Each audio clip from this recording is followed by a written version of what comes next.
When you hear the name Aristotle, what's the first thing that comes to mind? Philosophy, right? But today, we're going to look at him through a different lens, as the world's very first true political scientist. See, he wasn't just dreaming up a perfect society. No, he was on a practical mission, a scientific quest to figure out what makes real states actually work, or what causes them to crash and burn. And that brings us to the core question that drove him.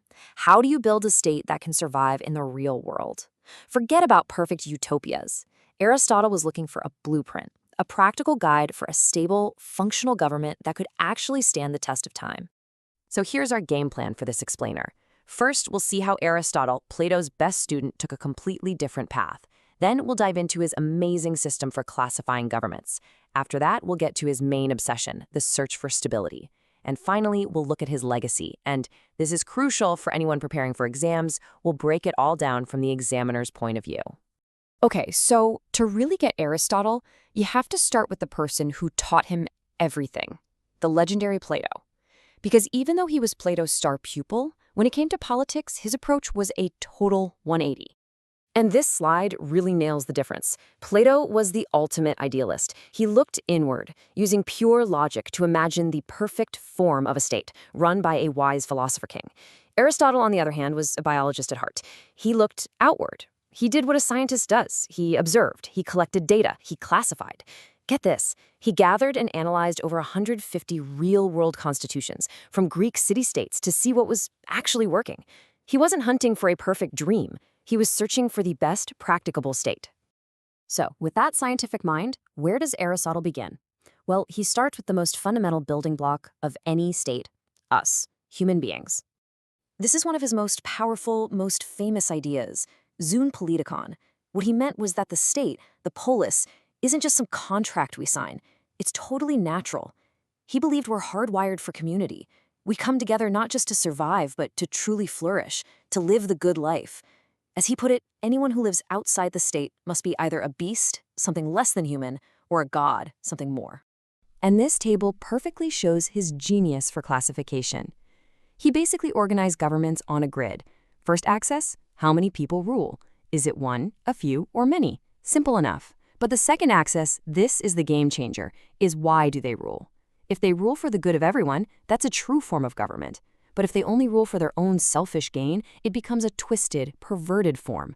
So a good monarchy can decay into a self-serving tyranny. An aristocracy, ruled by the best, can corrupt into an oligarchy, ruled by the rich. And a polity, ruled by the many for the common good, can degenerate into what he called democracy, which to him meant chaotic mob rule. Now, all this classifying wasn't just some academic game. It was a diagnostic tool. See, Aristotle's #1 concern, the thing that kept him up at night, was the constant chaos and revolution he saw in the Greek city-states all around him. He needed to know what makes a state fall apart. His diagnosis was stunningly modern and clear. The single biggest reason for political chaos, he said, is a massive gap between the super rich and the desperately poor. When you have that kind of inequality, you don't really have one state. You have two states locked in a cold war, with each side just waiting for a chance to crush the other. So, if that's the disease, what's the cure? Well, Aristotle's logic was step by step. He said the rich are arrogant and hate being told what to do, while the poor are consumed by envy and feel crushed. You can't trust either of them with total power. So his solution was brilliant. You empower the middle class. He saw them as the great stabilizer, the natural mediator, because they're free from the arrogance of the wealthy and the envy of the poor. They're the ones most likely to listen to reason. And this leads us to his masterpiece of practical government, the polity. A polities is basically a mixed constitution. It's a clever blend, taking the best parts of oligarchy, like having experienced people in charge, and the best parts of democracy, like widespread participation, to create a stable balance. It's a state run by and for that strong middle class, making sure no single extreme can ever take over. But what holds this whole delicate system together? One principle, above all else, the rule of law. This was his direct answer to Plato's philosopher king. Aristotle argued that, hey, even the absolute best ruler is still a human, right? They can get angry, they can be greedy, they have desires.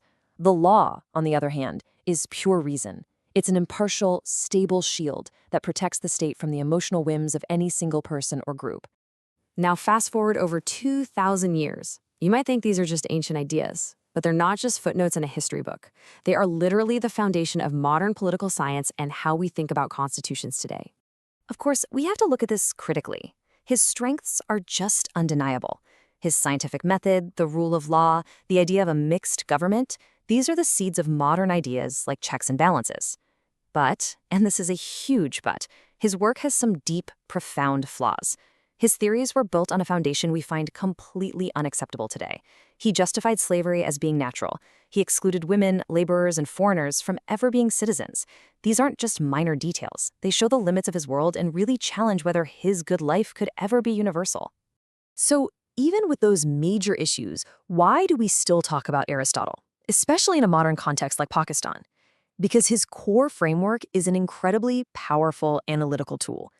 When we talk about political instability, or the clash between elites and populist movements, or the fight for the rule of law, believe it or not, we are having an Aristotelian conversation. All right, let's get down to brass tacks. For those of you studying for exams like the CSS, it's not enough to know these ideas. You have to know how to use them to get those top marks. So here's your toolkit. Don't just list what Aristotle said. Apply it. Use his 6-part classification to analyze different periods in Pakistan's history. Was a certain government more of an oligarchy or a tyranny?